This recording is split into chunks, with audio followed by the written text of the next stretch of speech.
Welcome to Part 6 of my report on the McCarrick Report by Patrick Parson.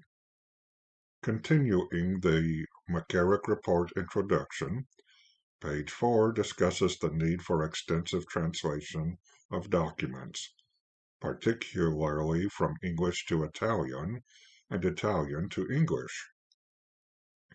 It also includes a quotation from one Cardinal stating a hope that the investigation will finally offer a critical, comprehensive view on the procedures and the circumstances of this painful case, so that such events are not repeated in the future.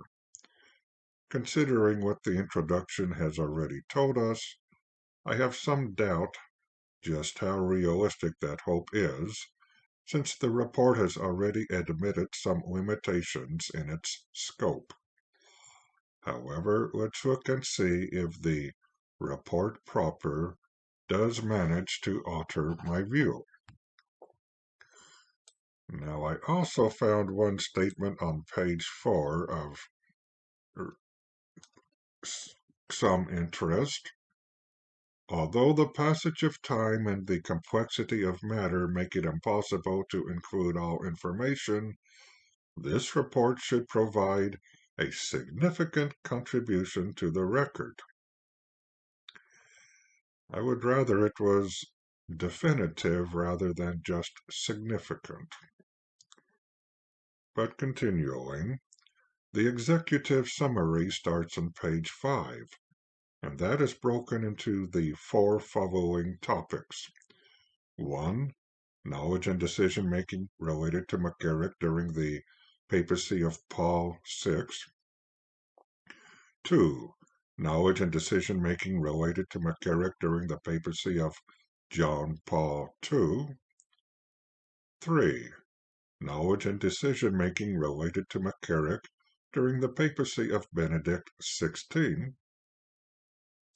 And 4. Knowledge and decision-making related to McCarrick during the papacy of Francis. Note that Pope John Paul I is not included. Apparently, no hierarchical decisions related to McCarrick were made during his all-too-brief pontificate. The executive summary highlights are briefly regarding highlight 1, Pope Paul VI appointed Monsignor Theodoric McCarrick to auxiliary bishop in New York in 1977. Most informants strongly recommended McCarrick for elevation to the episcopate. Number 2, starting on report page 5. Pope Paul II appointed McCarrick as Bishop of Metuchen in 1981 and Archbishop of Newark in 1986. McCarrick was highly recognized as being skilled and zealous, with no credible information suggesting any misconduct. He was appointed to Washington in 2000 and created Cardinal in 2001. I wonder what is the definition of credible. Number 3, starting on report page 10, Benedict XVI extended McCarrick's tenure in Washington on the recommendation of the Nuncio and Congregation for Bishops.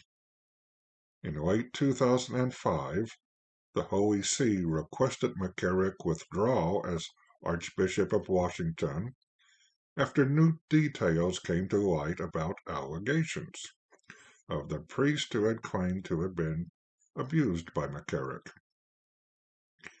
Near the end of Benedict XVI's papacy, another priest informed Nuncio Vigano of sexual conduct between he and McCarrick in 1991.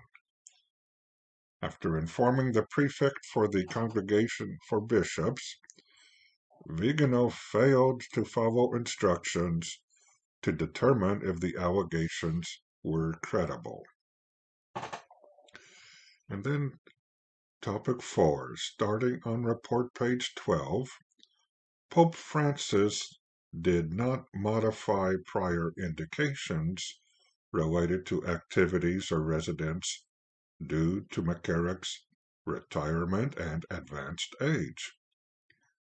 Nuncio Vigano claimed to have mentioned McCarrick in 2 meetings with Pope Francis in 2013, but no records support this, and evidence as to what was said is disputed.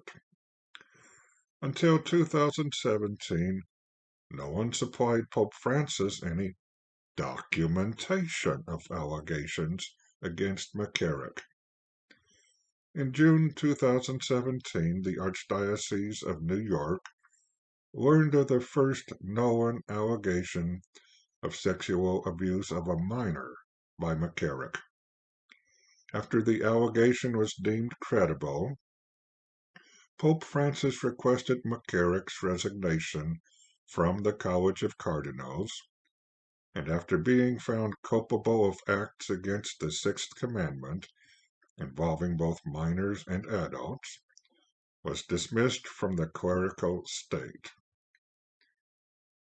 We will be looking at the specifics of each of these 4 topics, the awareness and decision-making related to McCarrick during each of the 4 pontificates, in our next segment.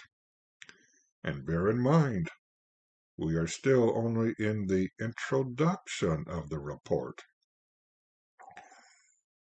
Until next time, then, let us remember our own weaknesses and our total dependence on God as we say the Fatima prayer and ask mercy for ourselves and others. O my Jesus, forgive us our sins, save us from the fires of hell, and lead all souls to heaven, especially those in most need of thy mercy.